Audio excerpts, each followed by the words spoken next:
Once upon a time, high up in the vast blue sky, there was a little cloud. She would float around all day, watching the other clouds play and have fun in the big blue sky. But she was never invited to join them. Why? Because she was the only cloud in the sky without a name. Every single cloud had a name except her. And every day when the other clouds gathered together to play, they would say, "Hey, little cloud, why don't you come play with us?" And she would always respond, "I'd love to, but you don't know me. I'm just a cloud without a name." The other clouds would all laugh and say, "Oh, that's okay. You can be our little cloud. Just come play with us." But the little cloud wanted more than just to be their little cloud. She wanted to have a name just like them. So one day, the little cloud decided she wouldn't just sit around waiting for someone to give her a name. She was going to go out into the world and find a name for herself. So she took a deep breath, let go of the wind that was holding her back, and floated away from the other clouds. She didn't know where she was going, but she knew she needed to start somewhere. And that is when the little cloud saw a little village in the distance. Maybe someone there can help me find a name, she thought. As she got closer to the village, she noticed something. All of the plants in the fields were dry, and the trees had no leaves. "Oh, this place really needs some rain," she thought. So the little cloud did something amazing. She released a few raindrops down to the ground below. The raindrops landed in the dry fields and made everything green and beautiful. The flowers started to bloom and the trees grew lots of delicious fruit.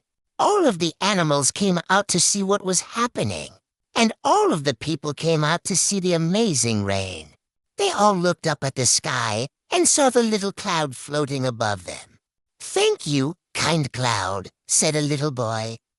"You saved our crops and our animals. How can we ever thank you?"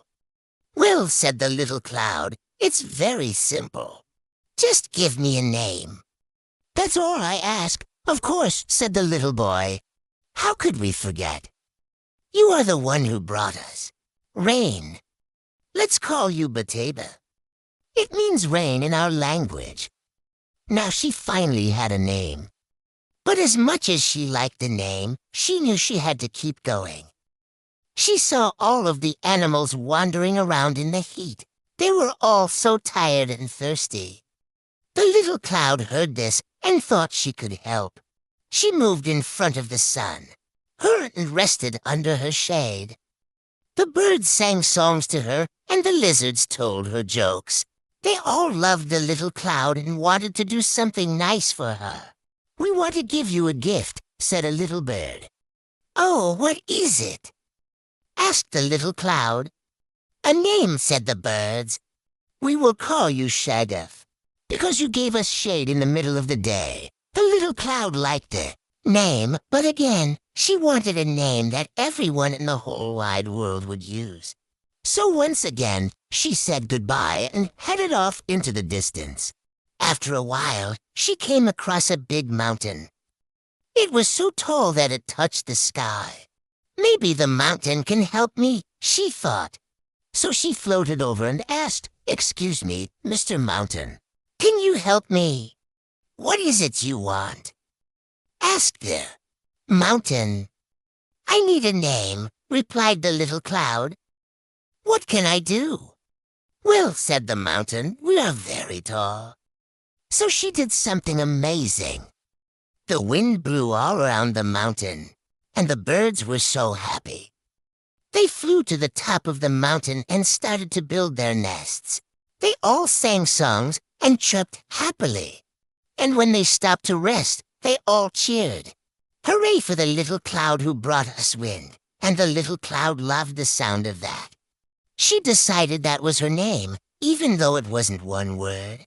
She was happy to have a name at last. As she floated back to the sky, she felt so happy.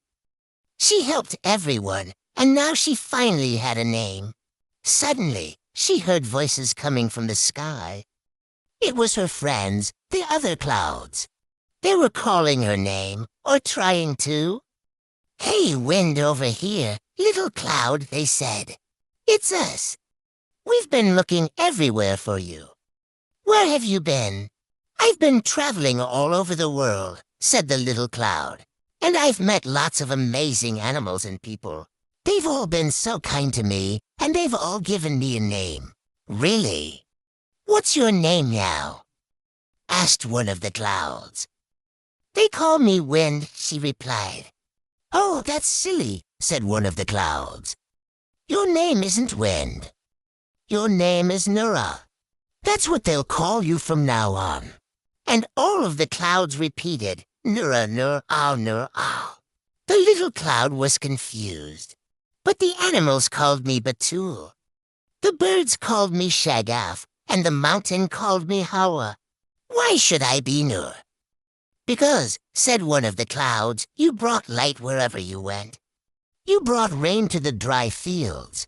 You brought shade to the hot desert, and you brought wind to the tall mountains. Wherever you went, you brought light. So now we will all call you Noorah the Light." The little cloud thought about this and realized it was true. She had brought light to the world. So maybe her name wasn't just Noorah. Maybe she was Noorah. She was so happy to be Noorah. Finally, she had a name that all of the clouds could agree on. And from that day forward, Noorah the cloud traveled all around the world doing good things for everyone. And everyone knew her name. They knew her name because she had done something amazing for them. They didn't just know her as a cloud without a name. They knew her as Noorah, the cloud who brought light to the world. The end.